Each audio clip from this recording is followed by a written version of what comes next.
Est-ce que vous savez que sur Internet, vous avez une identité numérique? Ça veut dire que vous avez une représentation numérique de qui vous êtes. Que ce soit au niveau de votre nom, de votre prénom, de votre date de naissance, de vos frères, de vos sœurs. Sur Internet, à travers toutes vos activités, vous créez un portrait robot de qui vous êtes. Et ces entreprises-là, comme Facebook, les GAFAM en général, utilisent ces informations personnelles-là pour les revendre à des entreprises. Aujourd'hui, nous allons parler de la thématique de l'identité numérique décentralisée pour que vous compreniez comment est-ce que c'est possible de récupérer le contrôle de vos données parce que actuellement vos données sont sous le contrôle des GAFAM et non de vous-même. On se retrouve donc tout de suite dans la suite de la vidéo.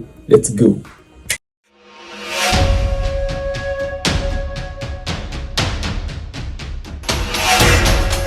Bonjour à tous, j'espère que vous allez bien. Je me prénomme Gambit Nitarlet, je suis le fondateur de Crypto Afrique Future, une entreprise spécialisée dans la formation blockchain. Le but étant pour nous les Africains mieux comprendre ce qu'est la blockchain pour que les Africains eux aussi puissent créer des solutions blockchain qui seront utilisées à l'échelle mondiale.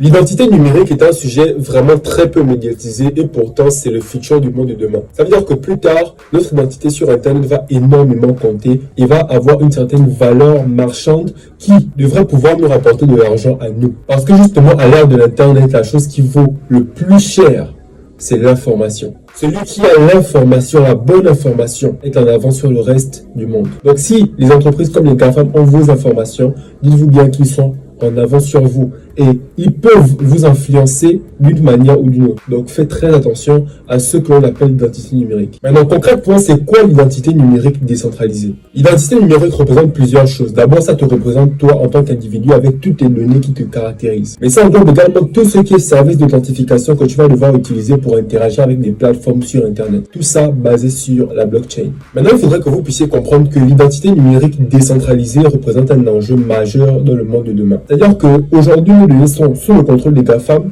mais plus tard, grâce à cette identité numérique décentralisée, nous allons pouvoir récupérer le contrôle sur nos données personnelles. Actuellement, on est dans un monde qui est modélisé autour de l'Internet, donc autour des GAFAM. Et du coup, nos données circulent sans qu'on ait le contrôle, sans qu'on ait même donné l'autorisation que nos données soient divulguées à qui que ce soit. Et justement, avec l'identité numérique décentralisée, on va pouvoir se réapproprier nos informations personnelles, savoir où vous communiquez vos données, avec qui, et ne communiquer uniquement que ce qui est nécessaire pour ce que vous voulez faire. Par rapport à ça, on peut justement faire un parallèle avec la DeFi, la finance décentralisée qui nous permet d'avoir le plein contrôle sur notre argent. Et la DID, donc l'identité décentralisée, nous permet justement d'avoir le plein contrôle sur nos données personnelles. Maintenant, pour que vous puissiez bien comprendre l'intérêt de l'identité numérique décentralisée, je vais prendre quelques exemples afin que vous puissiez mieux cerner en fait les enjeux derrière.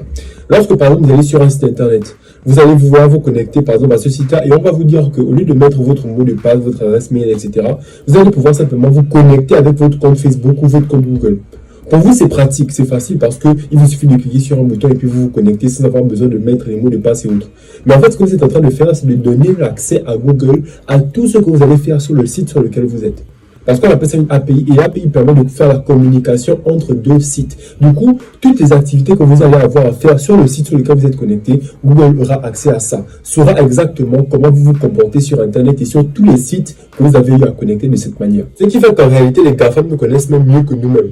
Pourquoi? Parce que nous leur donnons l'accès à nos données personnelles. Mais nous le faisons de façon inconsciente, c'est vrai, mais on donne quand même le travail. Maintenant, dans tout ça, le rôle que joue l'identité décentralisée, c'est justement que si par exemple vous voulez vous connecter sur un site sur lequel on vous demande simplement votre âge, genre que vous devez avoir plus de 18 ans, au lieu de, comme actuellement, mettre votre nom, votre prénom, votre date de naissance, votre pays, etc., grâce à l'identité numérique décentralisée, vous allez simplement pouvoir démontrer que vous avez plus de 18 ans. C'est-à-dire qu'au lieu de partager toutes vos informations personnelles, vous-même allez avoir le contrôle sur les informations que vous voulez partager par rapport au contexte dans lequel vous êtes. Et en fait, pour que vous compreniez bien comment ça fonctionne, il faut comprendre que l'identité numérique décentralisée est basée sur la blockchain.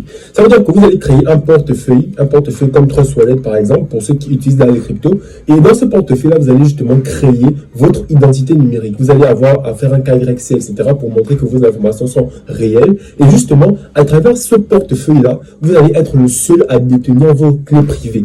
Donc, ce portefeuille-là aura rattaché des clés privées qui représenteront votre identité sur Internet. Ça veut dire que lorsque vous allez vouloir justifier quelque chose, à travers votre signature de clé privée, vous allez pouvoir sélectionner les informations que vous voulez divulguer. Si vous ne voulez pas divulguer l'information également, vous ne le faites pas. c'est vous-même qui avez le contrôle sur vos données, personne d'autre n'a le contrôle sur vos données. C'est un avantage énorme justement parce que lorsque par exemple une entreprise aura besoin de vos données pour faire de la cible, du marketing, ben là, vous allez pouvoir monétiser vos données. Ça veut dire que c'est en échange d'un token, par exemple, qu'une entreprise A va pouvoir vous payer pour que vous divulguiez vos informations personnelles. Si vous le voulez, parce que c'est même pas obligatoire. Est-ce que vous voyez un peu la puissance de ça? Il faut comprendre qu'actuellement, nous sommes à l'ère du web 3.0. Le web 1.0, c'était le web statique. Ça veut dire que tu arrivais juste sur une page web, tu lisais des informations, mais tu ne pouvais pas interagir. Le web 2.0, c'est le web dans lequel on peut interagir avec les données sur Internet, on peut mettre des commentaires, on peut créer du contenu. Sauf que ce contenu-là est centralisé par les entreprises sur lesquelles on peut, par les plateformes sur lesquelles on peut créer ces contenus-là. Alors que, justement, le web 3.0, c'est le web dans lequel on crée du contenu, mais ce contenu nous appartient. Est-ce que vous voyez un peu la différence? Le web 3.0 va faire en sorte qu'on puisse récupérer notre souveraineté numérique sur tous les points, sur tous les plans. Et c'est puissant. Et c'est vers là que nous sommes en train d'aller à travers la blockchain. Dites-vous qu'aujourd'hui, lorsque vos informations sont centralisées par les GAFAM, non seulement ils peuvent utiliser vos données, mais vos données sont vulnérables parce que vu que c'est dans des bases de données centralisées qui peuvent se faire pirater, vous pouvez avoir une fuite de vos informations personnelles. Du coup, un hacker peut se retrouver avec vos mots de passe, ouvrir vos comptes bancaires même et vous pirater. C'est arrivé tellement de fois parce que les informations sont centralisées. Donc, non seulement vos informations sont en danger là où elles se trouvent, mais elles peuvent être utilisées sans votre consentement. Et ça, c'est dangereux avec le Web 2.0. Le Web 3.0 vient avec la blockchain faire en sorte que vos informations ne soient plus à un seul endroit, mais soient sur plusieurs nœuds à travers le monde. Donc, c'est plusieurs personnes qui stockent vos informations personnelles. Et du coup, si on veut pirater vos données ou bien les extraire, ben, il faudra le consensus de tout le monde à la fois pour pouvoir les extraire. C'est quasiment le même principe que la blockchain. Du coup, si tu comprends comment fonctionne une blockchain, tu comprends alors l'identité numérique décentralisée et quelle est la puissance justement du fait de détenir ces données sur la blockchain. Beaucoup plus de sécurité, beaucoup plus de contrôle, beaucoup plus de souveraineté et c'est vers là que nous sommes en train d'aller avec le Web 3.0. Maintenant, il y a une nuance extrêmement importante à faire. Lorsque vos informations personnelles sont détenues par les GAFAM, lorsqu'il y a un problème comme un hack, vous pouvez vous en prendre à eux. Ils ont des justificatifs à vous donner. Mais lorsque vous détenez vos données personnelles, si vous perdez votre clé privée par laquelle vous avez accès à vos données sur Internet, vous perdez votre identité numérique. Donc la responsabilité de détenir ces données personnelles est réelle. Lorsque vous avez votre clé privée dans laquelle est détenue votre identité numérique, vous devez la garder jalousement, en sécurité. Parce que là, vous êtes le propre responsable de vos données et si elles se perdent, vous êtes le propre responsable de cette perte.